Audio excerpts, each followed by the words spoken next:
জায়নামাজে কাবা শরীফের ছবি আছে, ওই জায়নামাজে কি নামাজ পড়া যাবে? শোনেন, জায়নামাজ বলতে ওই যে নামাজের মুসল্লা, নামাজের মুসল্লার মধ্যে কাবা শরীফের কি থাকে? প্রথম কথা হলো ছবিওয়ালা জায়নামাজ এটা উচিত না, এটা মনোযোগ নষ্ট করে। কি নষ্ট করে? রাসূল সাল্লাল্লাহু আলাইহি ওয়াসাল্লাম কি এরকমের জায়নামাজের মধ্যে নামাজ পড়ছে? তবে হ্যাঁ, যেটাতে কোনো ছবি নাই, লেবেল, এটাতে কোনো আপত্তি নাই। কাবা শরীফের ছবি, মদিনা শরীফের ছবি নিচে রাখা দাঁড়ায়া দাঁড়ায়া নামাজ পড়লে আমরা মনে করি এটাই হইতেছে নামাজ। না, এজন্য এটা নিয়ে অনেক ফতুয়া গেছে, এটা নিয়ে একসময় বহু আলোচনা আলেমদের মধ্যে হয়েছে।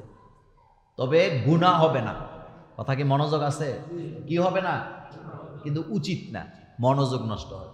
এই যে মসজিদের সামনের দেয়ালে অনেক ছবি টবি দিয়ে রাখে না, কোনোটাই উচিত না, এটা মনোযোগ নষ্ট করে।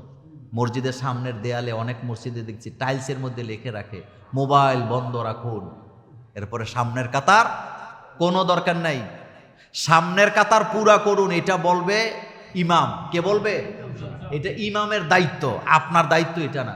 মসজিদে লিখে রাখছে মসজিদে দুনিয়াবি কথা বলা নিষেধ, নিচে লিখে রাখছে আল হাদিস, ভুয়া কথা, এটার কোনো অস্তিত্ব হাদিসে নাই। মূলত ইমাম সাহেব যাতে হক কথা বলতে না পারে, ইমাম যাতে চোরকে চোর বলতে না পারে, দুর্নীতিবাজকে দুর্নীতিবাজ না বলতে পারে, জালেমকে জালেম বলতে না পারে, এটা বন্ধ করার জন্য লেখা হয়েছে মসজিদে দুনিয়াবি কথা বলা হারাম।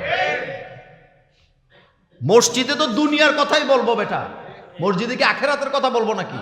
আখেরাত বলতে আপনি কি বুঝেন? দুনিয়াতে বসে আখেরাত সাজাইতে হবে, তো দুনিয়া বাদ দিছেন কেন আপনি? রব্বানা আতিনা ফিদ দুনিয়া হাসানা আগে না আখেরাত আছে আগে? দোয়াটার মধ্যে দুনিয়া না আখেরাত আগে? দুনিয়া থাকলে না আপনার আখেরাত। আপনার কাছে 10 পয়সা না, আপনি হজ করবেন কি দিয়া? আপনার কাছে 10 টাকা না, আপনি যাকাত দিবেন কি দিয়া? তো দুনিয়া আগে না আখেরাত আগে? 100% দুনিয়া আগে। আপনি যে জামাটা কিনছেন এটা কি দুনিয়া না আখেরাত?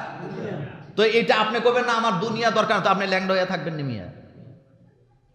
আপনি হজে যাবেন, কবেন না দুনিয়ার বিমানে আমি উঠুম না, আপনি কিয়ামতের আগে আর হজও করতে পারবেন না।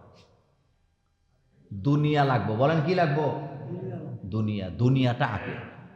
দুনিয়া ভালো হইলে মানুষ ভালো হয়। গতকালকে আলোচনায় বলছিলাম আমাদের সরকার খালি একটা পাইছে, আমরা রাষ্ট্র সংস্কার করব। তা আমি বলছি রাষ্ট্র সংস্কার করে কোনো লাভ নেই, আগে মানুষ সংস্কার করেন। বলেন তো আপনারা, মানুষ সংস্কার আগে না রাষ্ট্র সংস্কার আগে? মানু ভালো হইলে রাষ্ট্র এমনি ভালো হইব। আর মানুষ সব জায়গায় চোর বাটপার ঘুষখোর বসায় রেখে আপনি রাষ্ট্র সংস্কার করতে পারবেন না, আগে মানুষ সংস্কার করেন। তো বুঝাইতে চাইলাম এই ছবি টবি গুনাহ হবে না, তবে এটা উচিত না, এটা মনোযোগ নষ্ট।